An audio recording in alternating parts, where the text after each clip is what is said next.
वस्त्र होते हैं रोमकूप जिनको कहते हैं, आप लोग जानते होंगे, जिनसे पसीना आता है, वो खुल जाते हैं, जो आलस्य है वो दूर हो जाता है।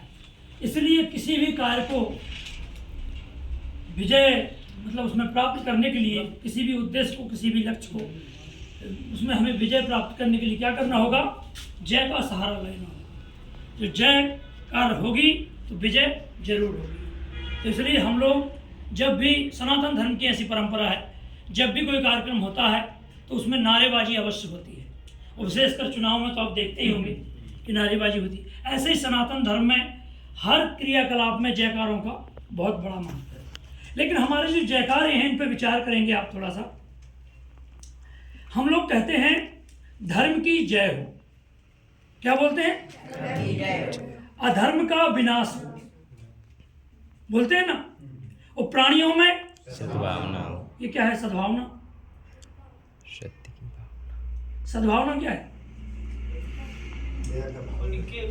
भावना जो आपकी है ना, एक है असत भावना, एक है सद्भावना। असत मतलब बुरे विचारों से युक्त भावना, और सद्भावना, सद्भावना सत्य के साथ संयुक्त भावना को सद्भावना, अच्छी भावना, जो सबके हित की सोचती है, सबके मंगल की सोचती है, सबके कल्याण की सोचती है, उसी भावना को सद्भावना कहा गया।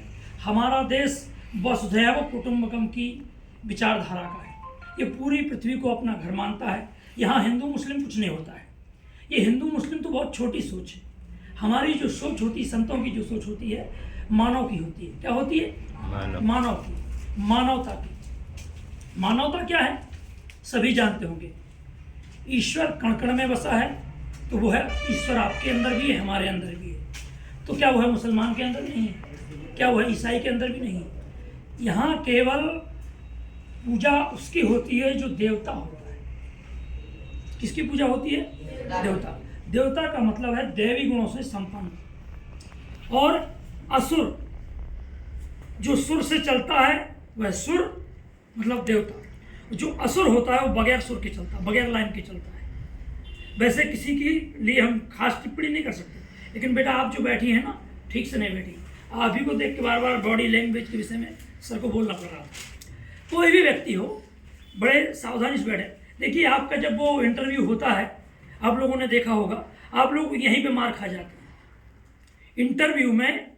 जो बड़े बड़े IPS अधिकारी जो लोग होते हैं, क्योंकि पहले तो हम इतना नहीं जानते थे, लेकिन जब से मोबाइल चला है, यूट्यूब के माध्यम से बहुत कुछ देखने सुनने को आप लोगों के बारे में मिलता है।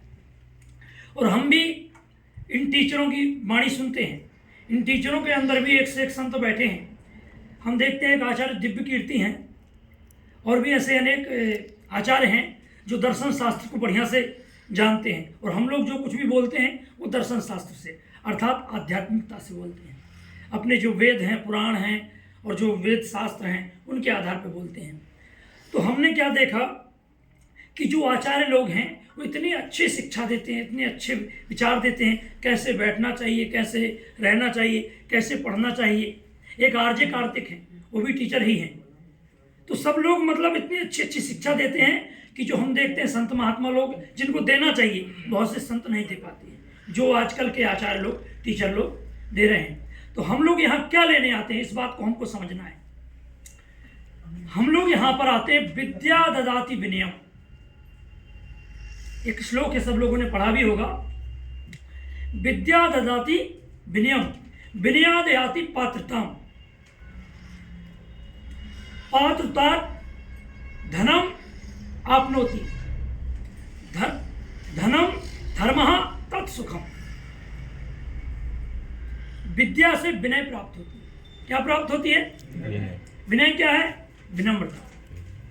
यदि आपने विद्या प्राप्त की और आपके हृदय में, आपके अंतःकरण में विनम्रता नहीं आई, तो आपकी पढ़ाई बेकार है, पक्का समझना।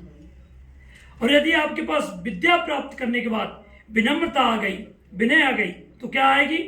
विद्या ददाति विनयम, विनयाद आति पात्रता। विनय से योग्यता आएगी।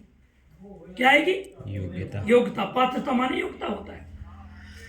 और पात्रता से क्या मिलेगा? पात्रता का मतलब होता है, जैसे मतलब आप डॉक्टरेट कर लिए या कोई भी पढ़ाई करके अपना कोई इंजीनियर बन गया, तो वो आपकी पात्रता हो गई। और पात्रता धनम आपनोति, जो आपने डिग्री प्राप्त की है, आचार्य की या मास्टर की या इंजीनियर की, उससे क्या पाएंगे आप? धन। धन ही पाएंगे ना। सब लोग धन के लिए करते हैं। यहाँ तक कि जो आचार्य पढ़ा रहे हैं वो भी धन के लिए कर रहे हैं। सभी लोग, हम साधु संत महात्मा लोग भी धन के लिए कर रहे हैं। लेकिन धन धन में अंतर है। इस शरीर भी एक धन है, जैसे आचार्य जी ने कहा था कि स्वास्थ्य, इस शरीर भी आपका एक धन है। और हमारा धर्म है धन। क्या है धन? साधु संतों का धन क्या है? धन। वास्तविक सभी का धर्म ही धन है। सत्य ही वास्तविक सभी का धर्म है, क्योंकि और तो सब छूट जाएगा लेकिन धर्म आपके साथ जाएगा। तो क्या है संतों का धन? धर्म। तो आप पढ़ाई लिखाई करके योग्यता प्राप्त करेंगे, विनम्रता प्राप्त करेंगे, विनम्रता से योग्यता आएगी और योग्यता से आप लोगों को धन प्राप्त होगा। और धन से क्या होगा? धन से क्या होगा बेटा? धन किस लिए है? सुख मिलेगा। इन्होंने कहा, बच्चे ने, सुख मिलेगा, और एक बिटिया ने कह दिया दान। तो कहीं ना कहीं ये दोनों की बातें एकदम सही हैं। कैसे सही हैं? दान का मतलब होता है धर्म। दान का मतलब भी धर्म ही होता है। कैसे धर्म होता है? दान का मतलब ये नहीं कि कोई आ गया तो 100 रुपये दे दिए, वो दान। दान का मतलब होता है जो आपको धन प्राप्त हुआ है उसे आप सत्कर्म में लगाएंगे। किस में लगाएंगे?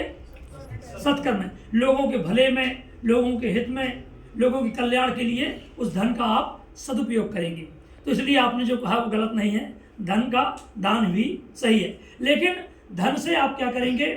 धर्म करेंगे। हम जिस तरीके से कह रहे हैं, जो श्लोक बोल रहा है उसके आधार पर, तो धन से आप धर्म करेंगे।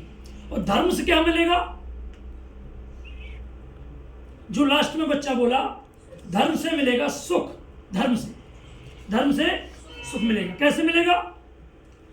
कि देखो, सुख तो अनेक प्रकार से मिलता है, लेकिन जो धर्म पूर्वक सुख प्राप्त करेंगे आप, वह सुख इस लोक में और परलोक में।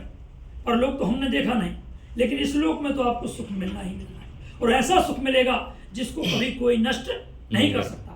टाटा